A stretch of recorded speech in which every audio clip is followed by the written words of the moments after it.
کربلا میں حضرت امام حسین کی شہادت کے بعد ان کے سر مبارک کے ساتھ کیا ہوا تھا؟ آخر کیا ہوا کہ جب ان کے سر کو یزید کے محل میں لے جایا گیا تھا، یزید نے ان کے سر کے ساتھ کیا کیا تھا، اور حضرت امام حسین یا ان کے تمام ساتھیوں کے سروں کو کہاں کہاں پر لٹکایا گیا تھا، اور کیا سچ میں حضرت امام حسین کے سر نے کٹنے کے بعد بھی قرآن کی تلاوت کی تھی؟ اور آج کے دور میں آخر حضرت امام حسین کا وہ کٹا ہوا سر کہاں پر موجود ہے؟ یہی وہ سارے سوال ہیں کہ جن کے جواب آج کی اس چھوٹی سی ویڈیو میں ہم لوگ جاننے کی کوشش کریں گے۔ آر-ایچ نیٹورک کے نالجبل فرینڈ، سب سے پہلے تو آپ یہ سمجھ لیجئے کہ کربلا کے میدان میں حضرت امام حسین اور ان کے تمام ساتھیوں کی شہادت اور اس کے بعد ان کے جسموں سے ان کے سروں کو الگ کرنا، یہ ایک ایسا دردناک واقعہ ہے کہ جس کو قیامت تک نہیں بلایا جا سکتا ہے۔ اور اس کے بعد ان کے سروں کے ساتھ اور اسپیشلی حضرت امام حسین کے سر کے ساتھ کیا ہوا تھا، اس کو لے کر بھی ہم کو اتہاسک کتابوں میں بہت ساری الگ الگ طرح کی روایتیں ملتی ہیں۔ ایک مشہور روایت میں یہ ذکر کیا گیا ہے کہ 10 محرم کے دن ہی عمر ابن سعد نے حضرت امام حسین کے کٹے ہوئے سر کو خولی بن یزید کے حوالے کیا تھا، اور اس کو یہ ذمہ داری دی تھی کہ وہ اس کو حفاظت کے ساتھ کوفہ کے گورنر ابن زیاد تک پہنچائے، تاکہ پھر بعد میں ابن زیاد بھی اس سر کو آگے یزید تک پہنچا سکے۔ خولی بن یزید کا گھر کوفہ سے کچھ دوری پر موجود تھا، اور اب رات بھی ہو چکی تھی، تو وہ اس سر مبارک کو اس ارادے کے ساتھ اپنے گھر پر ہی لے کر آ گیا کہ اس کو اگلے دن صبح میں ابن زیاد تک پہنچا دوں گا۔ یہ 11ویں کی رات تھی۔ وہ جب گھر پر آیا تو اس نے اپنی 2 بیویوں میں سے ایک بیوی کو اس سر کو تنور کے اندر چھپانے کی ذمہ داری دی۔ اس بیوی کے بارے میں اتہاسکاروں نے لکھا ہے کہ یہ انصاریہ تھی، مطلب اس کا تعلق مدینے سے تھا، اسی لیے اس کو اہل بیت سے محبت بھی کافی تھی۔ اس بیوی نے رات کے آخری حصے میں اس تنور کے اوپر ایک نور یعنی کہ روشنی دیکھی کہ جو اس تنور سے نکل کر ڈائریکٹ آسمان کی طرف جا رہی تھی۔ یہ دیکھ کر وہ بیوی بہت زیادہ حیران و پریشان ہوئی اور فوراً روتی ہوئی خولی کے پاس آئی، اور اس نے کہا کہ تجھ پر خدا کی لعنت ہو کہ تو نے نواسۂ رسول حضرت امام حسین کو شہید کر دیا ہے، اور ان کے سر کو بھی تنور کے اندر چھپا کر رکھا ہے۔ ساتھ ہی ساتھ اس کی جو ایک دوسری بیوی تھی جس کا نام اتہاسکاروں نے انوار لکھا ہے، اس نے تو خولی سے کہا کہ اب تم ہرگز مجھے اپنے بستر پر نہیں پاؤ گے۔ وہ اسی لیے اس سے الگ ہو گئی، اور تاریخ میں لکھا گیا ہے کہ اس کے بعد پتہ ہی نہیں چلا کہ آخر اس کی وہ بیوی کہاں چلی گئی تھی۔ حالانکہ دوستو، یہاں پر یہ بات بتا دینا بھی ضروری ہے کہ اتہاس کی کچھ کتابوں میں یہی واقعہ کچھ فرق کے ساتھ بھی ملتا ہے، مطلب لکھا تو ان میں بھی یہی ہے کہ رات کا اندھیرا ہو جانے کی وجہ سے خولی بن یزید یہ سر ابن زیاد تک پہنچانے کی بجائے اپنے گھر پر لے آیا تھا اور اس کو چھپانے کا حکم دیا تھا۔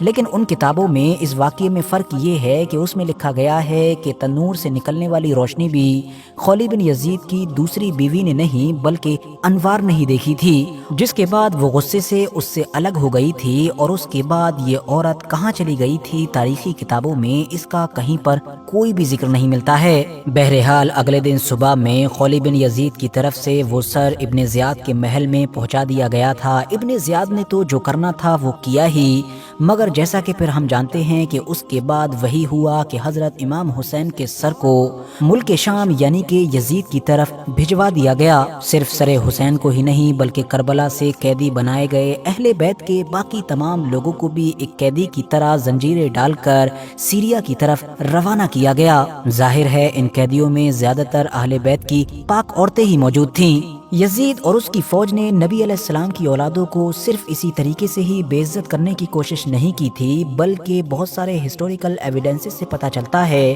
کہ اس نے تو بہت سارے شہدائے کربلا کے پاک سروں کی بے حرمتی کی تھی، اور اسپیشلی حضرت امام حسین کے سر کی بھی کی تھی۔ حضرت امام حسین کے سر کے بارے میں تو بہت سارے اتہاسکاروں نے یہ لکھا ہے کہ یزید نے شراب کی حالت میں مدہوش ہو کر حضرت امام حسین کے سر پر اور اسپیشلی ان کے ہونٹوں اور ان کے دانتوں پر چھڑی ماری تھی۔ دوستو، نیزے پر حضرت امام حسین کے سر مبارک کے قرآن کی تلاوت کرنے کا واقعہ بھی عام لوگوں میں کافی مشہور ہے۔ شیعہ لوگوں میں تو اس کی بے شمار روایتیں ہیں ہی، اہل سنت میں بھی زیادہ تو نہیں مگر کچھ روایتیں ضرور ملتی ہیں۔ مثال کے طور پر منہال بن عمر سے روایت ہے، اس نے کہا خدا کی قسم میں نے حسین بن علی کے سر کو نیزے پر دیکھا۔ میں اس وقت دمشق شہر میں تھا اور وہ سر قرآن کی سورہ کہف کی تلاوت کر رہا تھا، یہاں تک کہ جب وہ تلاوت کرتے ہوئے اس آیت پر پہنچا ام حسبت ان اصحاب الکہف والرقیم کانوا من آیاتنا عجبا، تب اس سر اقدس نے خود ہی کلیئرلی یہ کہا کہ اصحاب کہف سے زیادہ عجیب واقعہ میرے قتل کا اور میرے سر کو نیزے پر اٹھائے جانے کا ہے۔ روایتوں سے پتہ چلتا ہے کہ جب یزید نے شہدائے کربلا کے سروں کو اپنے محل میں دیکھنے کی خواہش کو بھرپور طریقے سے پورا کر لیا تھا تو پھر اس نے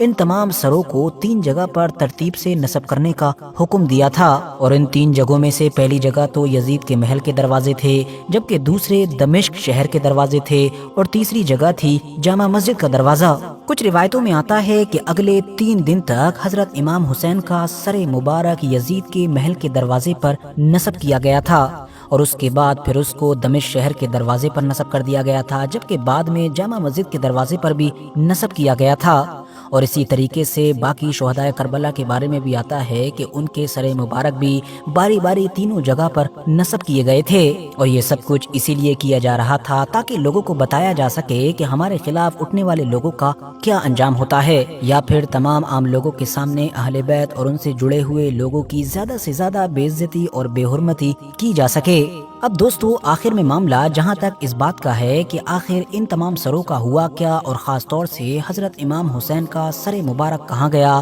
آج کہاں پر دفن ہے، تو اس کو لے کر بھی اتہاسکار الگ الگ رائے رکھتے ہیں۔ کچھ لوگوں نے لکھا ہے کہ حضرت امام حسین کے سر کو دمشق کی جامع مسجد کے اندر ہی دفنا دیا گیا تھا، تو کچھ نے یہ بھی لکھا کہ امام حسین کا سر تو مصر کی ریاست قاہرہ میں دفنایا گیا، جبکہ ایک روایت میں یہ بھی ملتا ہے کہ امام حسین کے بچے ہوئے اکلوتے بیٹے امام زین العابدین کی جب اپنے شہر مدینہ کی طرف واپسی ہوئی تو تمام شہدائے کربلا کے سروں کو ان کے سپرد کر دیا گیا تھا، اور پھر انہوں نے راستے میں تمام شہدائے کربلا کے جسموں سے ان کے سروں کو ملا کر دفن کر دیا تھا۔ جبکہ اس کے علاوہ ایک روایت یہ بھی ہے جو سب سے زیادہ مشہور ہے اور سب سے زیادہ مقبول بھی ہے، وہ یہ کہ حضرت امام زین العابدین کی مدینہ میں واپسی کے ساتھ ہی حضرت امام حسین کے سر کو بھی مدینہ کی طرف ہی روانہ کیا گیا تھا، اور بعد میں ان کے سر کو ان کی پیاری ماں یعنی کہ حضرت بی بی فاطمہ الزہرا رضی اللہ تعالی عنہا کے برابر میں ہی دفنا دیا گیا تھا۔ مسلم اسکالرز یا پھر باقی ہسٹورینز کی طرف سے